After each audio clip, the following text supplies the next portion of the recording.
Yo, Fatboy Sim here. Today I'm going to be talking about Life is Strange and did Rachel's dad let Frank get away with murder? Now the reason I say this is Rachel's dad had files on Frank and full well knew what Frank was doing, and all of a sudden Damon disappears and nothing's said about it. Really? You really think nothing is said about it? And he's the district attorney, so he can make things disappear, as it were, as we've seen him do. Well, we saw Chloe do for him, but it was on his phone, so he can still get rid of evidence and hide things from the public. And Rachel's dad's motivations would be to get a real dickhead off the streets, well, dead, and let Frank sort of take over as the sort of kingpin when you know he's not really that much of a, monster, whereas Damon was a monster. Frank's not really that much of a monster. Okay, he's killed someone, but he did stab him first. I can't make a good case for a murderer, I'm sorry. But my point is, having Frank on top of the drug kingpin place in Arcadia Bay is better than having Damon Marek at the kingpin sort of spot. And as you can tell, he only walks around with a little knife instead of that massive huge thing, and definitely doesn't stab Chloe in the junkyard or Max in the junkyard. You can even pull the trigger at Frank and he doesn't stab you. Damon Marek will stab you in a second.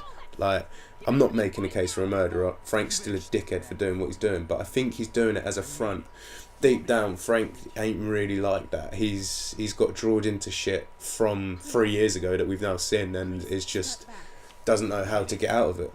You don't know if James has said, you've got to keep selling drugs now because you've killed Damon, and I'll keep Damon quiet if you keep selling drugs for me, but I want the money. And you've got to keep selling drugs to Rachel's mum to keep her away from Rachel. I don't know what his brain is. He does anything to protect that girl, even after what happens. Even if you choose to tell Rachel everything. I reckon James is still going to be there protecting him. It's the 3 years that follow it of shit that it's just like, I don't want your protection, probably, that we should have seen. A lot of people have saying we should have seen them 3 years that just happened in a cutscene in the last 5 minutes of the episode, but I'm not critiquing it at this point. I'm just saying we should have seen some more of why Rachel's parents are in denial that she ran away. Like, that was such a big plot hole in Life is Strange. Like, oh, they just in denial. It's like, why are they in denial? Like, what the fuck happened to make them think they're in denial? And an event that happened 3 years ago isn't surely the thing that, oh yeah, they've definitely run away. You know, they know that Rachel and Chloe are close, so why wouldn't they go together? Like, why would she just leave Chloe? And if Chloe's like, no, something's gone on, surely they would trust her? I know they probably fucking hate Chloe at this point. Like, they don't, but they know she cares about Rachel, surely, just as much as her dad does in Before the Storm. But something must have happened again in them 3 years. Or is that the events that sets off all of this, and that's the reason she doesn't talk to her dad ever since that event? Or, I don't know, because you don't hear anything about that.